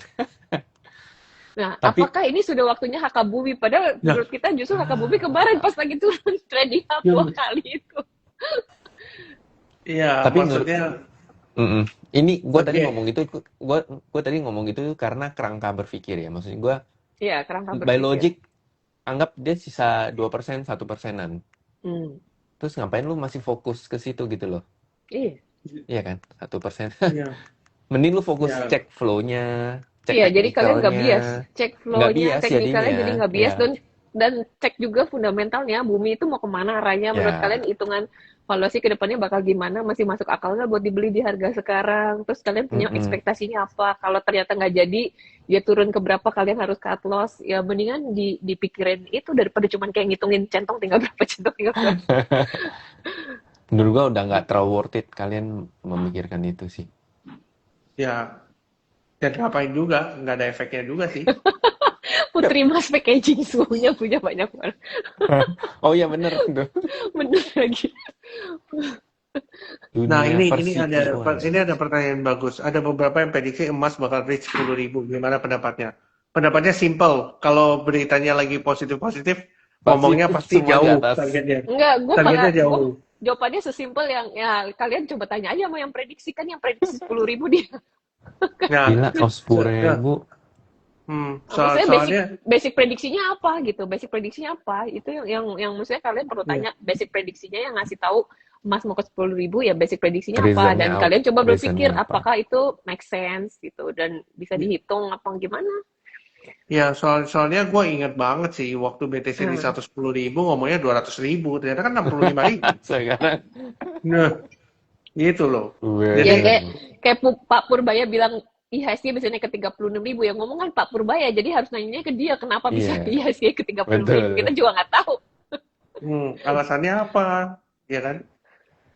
Ya harus nanya yang bikin prediksinya. Kalau ke 10.000 mah ya. Iya. Nih, Iya sih. artinya risk profile yang menanyakan centongnya bumi masih konfirmasi kurang cocok masih konservatif Ya, kurang ya. cocok di saham. Ya, iya benar juga. Ada benernya juga, benar. Karena kan yang balik lagi ya, Bo, maksudnya mau apapun pilihan saham dan emitennya itu, kita harus pikirin risk profile-nya masing-masing, cocok nggak sama risk profile kita gitu ya. Bukan cuman karena alasan satu satu reason kayak cuman karena ada satu satu seller atau satu buyer gitu kan karena kan ya centongnya jualan dia mau jualannya berapa lama kan kita nggak tahu. Benar. dan belum tahu dia tahu risk profile-nya konservatif. Ayo guys, Iya. maksudnya gini loh. Menurut gua ada dua hal penting yang kalian mesti tahu dan itu bisa nyelamatin kalian kalau kalian mau di pasar modal gitu ya. Ya. Yang pertama itu risk profile sama mitigasi resiko seperti apa. Kedua, money management. Udah. Hmm. Lu kalau nggak sesimpel lu nggak ada duit, lu ngapain sibuk analisa Hmm, saham gitu, benar. ya kan? Nih tadi ada yang nanya sih, boleh lebih spesifik MM-nya gimana Bro Handi? Jadi bisa Gimana? buat pelajaran. Nah, Hmm. gue simpelnya gini, gue sama Arvin tuh kalau pasti pakai grade nih. Arvin juga kalau nge-call bareng juga pakai grade gitu. Nah, gue tuh spesifik ada grade A, B, C gitu. Grade A itu adalah gue boleh maksimal nih beli 25% Hmm. dari porto gue. Jadi misalkan eh, punya porto 100 juta, gue boleh beli maksimal nih satu saham 25 juta. Itu untuk grade A. Nah, grade A itu gue ditentuin dari mana sih grade ini? Yang pertama, gue lihat kondisi market. Volatilitasnya tinggi apa enggak. Kayak sekarang kan volatilitasnya cukup tinggi dan cukup sensitif lah ketika ada, lihat aja kalau ada berita yang simpang siur, tiba-tiba pasti marketnya akan turun. Hmm, Karena orang istilahnya masih tanda kutip masih trauma lah dengan crash kemarin. Nah, berarti artinya gue nggak bisa pakai, walaupun ini sahamnya misalkan katakan beli BCA, pakai grade, harusnya di grade A nih BCA. Tapi karena kondisi market segala macam, gue nggak mungkin beli BCA dengan grade A gitu. Ini konteksnya adalah trading ya. Pasti gue akan maksimal tuh grade B. Grade B itu berarti berapa? 10-15% porto gitu. hmm, Nah, kemarin gue minggu lalu gue nge-call Dewa Bumi itu gue pakai grade C. Karena gue tahu secara volatilitas, secara Hmm. likuiditas sih nggak masalah lah. secara volatilitas, secara sensitivitas sama marketnya gitu-gitu itu masih cukup tinggi gitu. Kayak gitu. Nah, itu yang lu mesti nurutin. Maksudnya lu mesti desain lah. Lu cara trading lu seperti apa, money managementnya seperti apa gitu. Jadi setiap saham itu kalau bisa lu gradein. Misalkan kalau gua sesimpel kalau blue chip pasti A lah. Empat banking, Astra Telkom itu pasti A. Brand itu maksimal B. Tapi tergantung ya. Kalau brandnya lagi bullish kayak 2 tahun yang lalu, itu pasti maksimal mungkin B lah gitu. Kemudian kalau marketnya lagi bullish, yang harusnya ini saham mungkin B atau C gitu ya, bisa dinaikin 1 tingkat gitu. Nah, grade C itu seperti apa? Grade C itu adalah minimal 5-10. Atau maksimal kalau market atau sahamnya nggak terlalu liquid ya lu batasin 3 papan harga itu boleh lu makan. Kenapa? Karena ujuk-ujuk kita nggak bisa keluar nanti itu pusing kan. Misalnya lu beli terlalu banyak nih, tapi barang di bid order booknya itu nggak banyak, bid dan offernya nggak banyak. Nah itu lu kan harus kerja keras untuk bisa gimana caranya gue punya barang banyak harus keluar gitu ya. Kita berpikir kita sebagai orang biasa, kita berpikir kita bukan orang yang bisa mau jual sesuatu saham, bisa lihat nego apa segala macam. Kita nggak usah berpikir seperti itu, tapi kita berpikir sebagai, oh gue trader biasa yang nggak punya andalan siapa-siapa gitu. Jadi gue harus memitigasi resiko itu, kayak gitu. Itu menurut gue yang paling penting. Jadi ketika once ketika kayak crash kemarin, kalau gue main-main saham-saham yang istilahnya yang konglo gitu ya, tapi by mitigasi resikonya gue pakai gradingnya segala macam itu terukur, kalaupun gue harus cut loss itu nggak akan ngegerus porto gue dengan besar gitu loh. Karena menurut gue lu makin grade-nya kecil, rewardnya pasti akan sangat besar gitu. Rata-rata risk kecil, saham yang grade-nya kecil ya, B, C gitu, itu bisa dapat 20-30% ke atas. Itu secara reward. Nah, risknya tinggal lu sesuaiin aja gitu. Sedangkan grade A, itu butuh waktu yang sangat lama untuk bisa nge-reach 30%, itu bahkan mungkin bisa berbulan-bulanan. Sedangkan kalau kayak kemarin lagi party, lu grade B bisa dapat half bagger, bahkan bisa dapat bagger gitu loh. Nah, artinya secara reward oke, sangat oke, tapi secara risk lu terukur ketika dia harus ARB terus, ya lu terselamatkan lah gitu loh. Itu cara pemikirannya gitu. Dan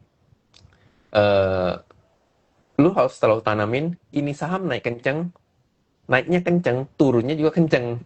Jadi kalau lu bisa berdamai sama kata-kata itu, ketika lu harus menghadapi dia ARB terus, nah, lu dengan tenang untuk bisa keluar gitu loh, dan gak panik. Itu. Benar kali. Jadi menurut gue itu yang paling penting gitu. Yap, benar sekali. Balik lagi lu mesti, gue yakin Arvin Cinovi itu punya style berbeda. Nah, tinggal lu tiap hari itu lu cocokin, oh style gue begini, lu harus bikin nih setup, bukan trading system doang, bukan lu nggak nyari, kuncinya bukan lu cuma nyari holy grail, cara trading, cara dapet profit. Gimana sih caranya gue bisa dapet nemu saham yang besoknya arah gitu? Enggak. Justru yang harus lu manage itu adalah sistem uang lu gitu loh. Itu yang lebih dikonsernin. Ya, kalian coba perhatikan deh, trading style orang itu rata-rata berhubungan sama karakter. Sama Itu biasanya kehidupan nggak jauh-jauh, sehari-harinya. ya nggak jauh-jauh dari karakter. Jadi kalian nggak perlu memaksakan trading style seseorang itu ke style kalian gitu ya. Maksudnya dalam trading itu nggak ada yang siapa yang paling benar, siapa yang paling jago, karena balik lagi karakter tiap orang tuh berbeda-beda. Risk profile tiap orang berbeda-beda, tingkat kenyamanan orang berbeda-beda. Jadi ketika kalian perhatikan, biasa orang yang udah punya karakter begitu, dia kadang jatuh, itu susah buat merubah karakter trading itu sangat-sangat susah, karena ya itu balik lagi berhubungan dengan karakter seseorang gitu ya, orang yang apa ya nggak sabaran, yang demennya cepet-cepet gitu, pasti nggak suka main di saham-saham big banks gitu ya. Orang yang lebih suka yang kayak konservatif atau tidur nyaman ya main di barang big banks, pasti mereka nggak nyaman main di apa invest di barang-barang yang kayak bumi, dewa yang Yes. pergerakannya sevolatil itu. Jadi memang jangan dipaksakan bahwa kalian harus punya trading style seperti ini. Nah, jadi kalian justru lebih baik mengenali karakter pribadi, kenali karakter saham emitennya. Jadi misalnya barang-barang emiten yang sifatnya sangat-sangat volatil, ya kalian batasin masuknya, kecil aja. Jangan Iya. gede-gede masuk, dalam artian masuk uang yang kalian siap hilang karena tingkat volatilitasnya tinggi, entah kalian tinggal ke toilet tiba-tiba di ARB gitu. Jadi kan kalaupun kena cut loss gitu ya, nggak sakit-sakit banget gitu, karena nominal yang kalian masukin, porsi yang kalian masukin itu kecil, nggak gede-gede banget gitu. Kalau itu hanya ibaratnya gini loh, taruh nominal yang ngobatin FOMO aja gitu. Ada orang yang kayak misalnya gue sendiri kadang tipikal yang FOMO gitu. Jadi kalau gue cara mengobatinnya, manage psikologisnya, ya gue masuk aja tapi nominalnya kecil gitu. Yang penting gue ada supaya gue nggak FOMO, nggak makin FOMO gitu. Tapi kalaupun ternyata gue gagal dan gue cut loss, nggak sakit-sakit banget gitu. Iya. Gitu ya. Jadi enggak ini ya. Jadi maksudnya tuh in the end setiap, karena kenapa bisa begitu ya? Karena juga setiap orang punya duitnya tuh datang dari tempat yang berbeda gitu. Ada orang yang dapat dari warisan, ada yang orang kerja setengah mati ngumpulin modal gitu. Jadi duit itu datang dari tempat yang berbeda-beda, usaha yang berbeda-beda, kemudian porsi persentase terhadap semua aset liquidnya juga berbeda. Jadi nggak bisa disamain, stylenya pun juga nggak bisa disamain gitu. Kayak gitu. Nggak tahu. Gitu guys. Udah jam 9? Yap, Bungkus. bagus. Harus belajar dari si kambing gunung. Tips itu tuh terakhir tuh, tips day trading Koci biar konsisten profit walaupun persentase kecil tiap hari. Gue nggak pernah percaya konsep ini sih Han. Kalau gue pribadi ya, gue nggak pernah percaya konsep orang yang bilang konsisten profit tiap Ya hari. itu, gue baru mau ngomong gitu. Atau ada orang yang bilang nggak apa-apa, yang penting lu hitung aja, lu kira-kira cuan aja sehari 1%, 2%. Gue juga nggak percaya konsep itu. Karena sebulan 25%. Iya, sebulan 25%. Karena di saham lu nggak bisa ngitung itu satu nominal secara konsisten. Bisa jadi lu hari ini cuan 10%, besok lu nggak ngapa-ngapain gitu ya, nggak cuan. Atau hari ini cuan 3%, besok cut loss 5%. Gitu. Bukan lu yang bisa set up nominalnya berapa persen gitu, cuannya per hari atau konsisten. Nggak ada. Gue yakin nggak ada yang bisa. Nggak ada. Nah, yang lebih penting kalian, kalau gue lebih ngelihatnya jumlah capital gue. Gue fokusnya bikin capital gue growth gitu. Jadi gue punya KPI gitu, growth capital gue di berapa gitu, berapa. Dan gitu gue manage, ya gue tinggal pantau aja gitu. Kalau marketnya lagi sepi, kalian juga nggak bisa expect kalian capital growth-nya tinggi. Kalau marketnya lagi bagus, lagi bullish, ya kalian bisa lebih agresif, bisa expect ya sama juga sebenarnya kayak bisnis, kayak kalian punya bisnis jualan. Mana bisa kalian setup kayak hari ini pokoknya setiap hari bisa jualan 1.000 atau apa? Iya, atau cuan 5%, nggak bisa. Kalau market lagi ramai ya di situ kalian nge-push, kerja lebih keras gitu kan. Mumpung lagi bagus nih, momentumnya lagi dapet, push gitu. Ya work hard gitu, sekeras-kerasnya, push sebisa-bisanya gitu. Ketika marketnya lagi sepi, memang lagi nggak mendukung, ya jangan dipaksain juga gitu kan. Nggak bisa lah, nggak bisa. Yang bilang lu berpikir mau konsisten itu nggak ada, nggak bisa. Market aja berubah-berubah, hari ini begini, besok begono. Kalian ketemu market di tahun 2023 tuh, wah, Kering kan? Wah, wah, wah, 2023 kan kering kan? Iya. wah, Susah banget loh itu. Dapat wah. 1%, 2% udah Udah syukur-syukur gitu syukur itu. kan. Nah, Heeh. market kemarin lagi rame dapat bagger-bagger, beberapa saham multi bagger gampang gitu ya, Iya. banyak gitu Iya. dapatnya. Di 2022, 2023 boro-boro ngarepin bagger. Nah ini ada pertanyaan menarik sih. Apakah trading bisa Ah. mempercepat menjadi kaya, Kak? Nah, bisa jawab nggak, Mbak? Hmm. Gue sih gue yang optimis dan percaya bisa, tapi ya Tidak ada sesimpel. waktu, ada waktu yang harus dibayar, ada harga yang harus dibayar, ada kerja keras yang harus dibayar, ada apa pembentukan karakter dan strong karakter sendiri gitu, memperkuat karakter sendiri yang harus dibayar dan dibangun gitu. Dan ada Jadi sugar daddy yang mensupport. ya, jadi apakah mustahil? Enggak gitu. Apakah mudah? Enggak. Iya, betul. Ya, kecuali ada satu hal, lu hoki dapat Ya. ini warannya mitra keluarga di 9, hari ini 700. Nah, itu Anjir. bisa. Nah, itu bisa. Tuh. 16.000% 10 menit. Gila. Tapi Nah, itu menurut gue bisa.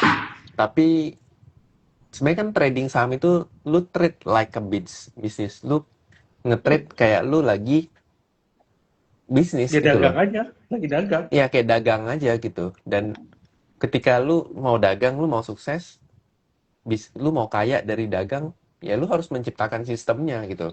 Sistemnya, pengalaman, jam terbang. Ingatlah, jam terbang tuh gak akan bohong. Iya. Apa yang kalian dapat setahun terakhir itu menurut gue ya 70% karena kita semua lah. 70% karena marketnya bullish. Jadinya kelihatannya enak gitu, gampang dan berasa jago gitu. Tapi once Ya. ketika lu nanti ketemu market yang downtrend, oke lah downtrend kalau volatilitasnya oke, bagus. Tapi kalau downtrend udah downtrend sepi, likuiditasnya kecil, wah gila itu tersiksa banget sih. Ya, 2023 lah itu yang Iya, menggambarkan 2023 itu sangat. harian Iya. transaksi ISG 7 belasan T. persen, belasan T, 7 T pernah. Gila, nggak bisa, nggak bisa. Gitu guys. Oke. Oke guys, oke stock pick, stock pick. Saya tunggu WRG ke 1000. Tunggu. Pelan-pelan ya. Daripada stock pick, gue lebih prefer gue kasih beberapa pilihan big sector. Yang next big sector, apa yang menurut kalian bisa multi bagger berikutnya? Gimana nih? Dari pilihan ini lu kalian pilih aja gitu ya. 1 green energy, 2 nickel downstreaming, 3 AI dan AI kita nggak ada lah ya, data center, ya kan karena di Indo masih early stage.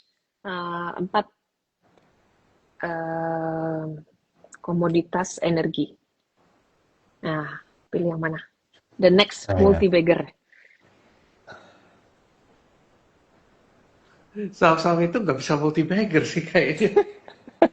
Ya, kita nggak apa-apa, kita ngomongnya kan ekspektasi ya, kita ngomonginnya expectation ya, hope dan ekspektasi gitu, bukan nggak harus beneran terjadi gitu. For be very frank, I'm 100% commodity. Oke. 100%. Komoditi. Karena Indonesia kayaknya lebih gampang komoditi sih. Oke, komoditi. Gue juga komoditi sih. Sama ya. Karena AI udah nggak bisa, udah cut. AI kan kita nggak ada, kita nggak ada AI. Soalnya. Ya. Oh, sama satu tips lagi ya buat teman-teman ya. Ini tips sangat penting buat teman-teman ya. Kan ini komoditi kan banyak ya. Ada tembaga, ada batu bara, metal dan energi ya. Metal, nikel segala macam. Yang paling penting itu ini sih sebenarnya. Diversifikasi berdasarkan sektor dan konglonya. Gini, logikanya itu gini. Contohnya misalnya teman-teman punya batu bara, oke? Teman-teman pick nih bumi, gitu kan? Terus teman-teman mau beli saham emiten emas. Diversifikasi yang baik adalah ketika konglonya berbeda, gitu. Contohnya lu beli MDKA, gitu. Kan konglonya beda, sektornya juga beda, gitu. Jangan sampai lu beli bumi, beli BRMS, itu sama aja. Gitu. Waduh. Atau lu beli bumi BRMS energi, ya udah selesai lah. Waduh, gimana dong? Gue gitu lagi, Vin. Gue gitu lagi, Vin. Gimana dong? Gue sektornya berbeda, kok lo yang sama. Gimana dong?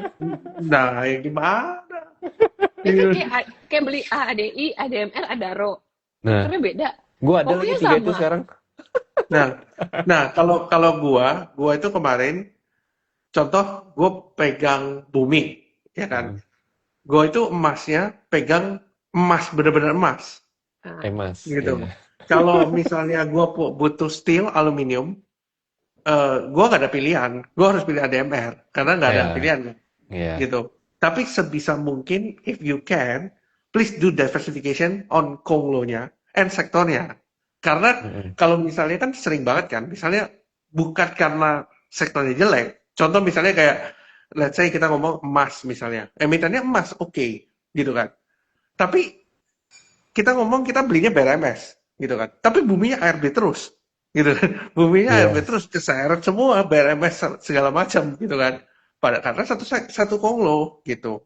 Jadi menurut gua lebih baik seperti itu. Itu I found that very works ketika market crash kemarin, gitu. Yap. Gitu. Tapi kan kalau naik juga naiknya bareng. Bener. Kan ini kan masalah how do you diversify aja. Iya, Iya, iya, iya. itu bercanda dong. Itu guys, gitu loh. Kalau gue Caranya ini gitu. per konglo sih, gue jujur per konglo sih masih tetap. Iya. Ya Sektor kayak konglo. gitulah. Kalau bisa menurut gua lebih baik kita do it that way gitu. Karena dengan begitu itu akan membantu kita punya portfolio gitu. Mm-mm. Kayak gitu sih. Yes. Gitu guys. I think udah ya, cukup ya. Emitennya tuh Banyak. udah pada nanya emitennya, tuh gue takut ada kongko yang komplain katanya nggak ngasih stock pick Iya, emiten. nggak menjual ntar katanya. Nggak menjual. Aduh, Gue gue belum screening jujur. commodity already playing sekarang. Gua sih gue suka sektor yang masih underperform tapi dia punya potensi sangat gede Nah, gitu. ini nih. Gue lagi suka properti lahan industri. Gue ngelihat juga masih di bottom. Gue tahu deh. Jadi harusnya sih it's going to play harusnya karena sekarang kan banyak ini balik lagi ya. Gue kan analisa itu bersama makro, fundamental dan technical. Jadi gue ngerti gitu. Jadi China kan sekarang lagi mencoba mencari relokasi tempat daerah yang dia bisa mengavoid tarifnya Trump, gitu kan? Jadi Indonesia kan salah satunya. Tapi ini gue nggak mau kasih stock pick-nya, tapi teman-teman cari tahu. Teman-teman cari tahu. Emiten yang di kawasan industri tidak semua punya izin kawasan ekonomi khusus atau KEK. Oke? Nah, yang punya kawasan ekonomi khusus atau KEK itu akan diuntungkan karena dia punya banyak tax incentive. Gitu. Nah, cari tahu emitennya. Gue beli lagi hari ini. Nah. Gitu. Oke? Gitu. Oke, guys. Kayaknya sama pilihannya. Itu, oke? Kalau Nelson Marzuki gue tahu kota. Kota. Tadi dia ngomong kota. Sama satu lagi, yang penting itu satu kawasan ekonomi khusus, yang kedua dia ini aksesibilitasnya sangat enak. Kalau dia kirim barang itu cepat. Nah itu udah. Ya udahlah. Oke? Udah tahu ya guys. Udah tahu guys lah, harusnya tahu lah. Ya, Oke,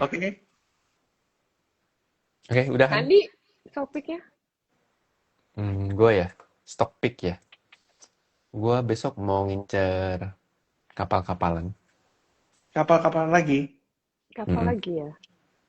Kapal lagi. Kayaknya menurut gue Bumi GTSI menarik untuk di trading. Oke. Terima kasih Andi karena saya punya. Terima kasih. Gue juga punya sih sebenarnya, cuma gue mau nge-trade. Karena hari koreksi dan cukup bagus gitu. Oke. Cinovi udah. Cinovi. Gue aman aja deh, yang aman-aman aja. Oh ya, aman juga bagus sih. Oke. Ya, setuju. Oke deh. Thank you Oke, guys. guys, thank you semuanya Yonggi udah nonton. Jangan lupa subscribe, dan nonton YouTube kita di nah.podium. Podium. Besok ya Han Dan tayang episode tentang Inet. tadi gue baca sekilas si Fauzi bilang subuh. Nanti subuh Subuh nemenin yang sahur. apa Anjay. Dan by the way, pembahasan tentang ini ya, Inet ya, ketiga ya, tentang yang Inet ya. episode ketiga ya. Dan ini ya buat teman-teman yang sedang menjalankan ibadah puasa, selamat menjalankan ibadah Selamat menjalankan puasa. ibadah puasa. Semoga tidak amal bolong. ibadahnya dilipatkan. Semoga tidak bolong. Bolong. Ya. Amin.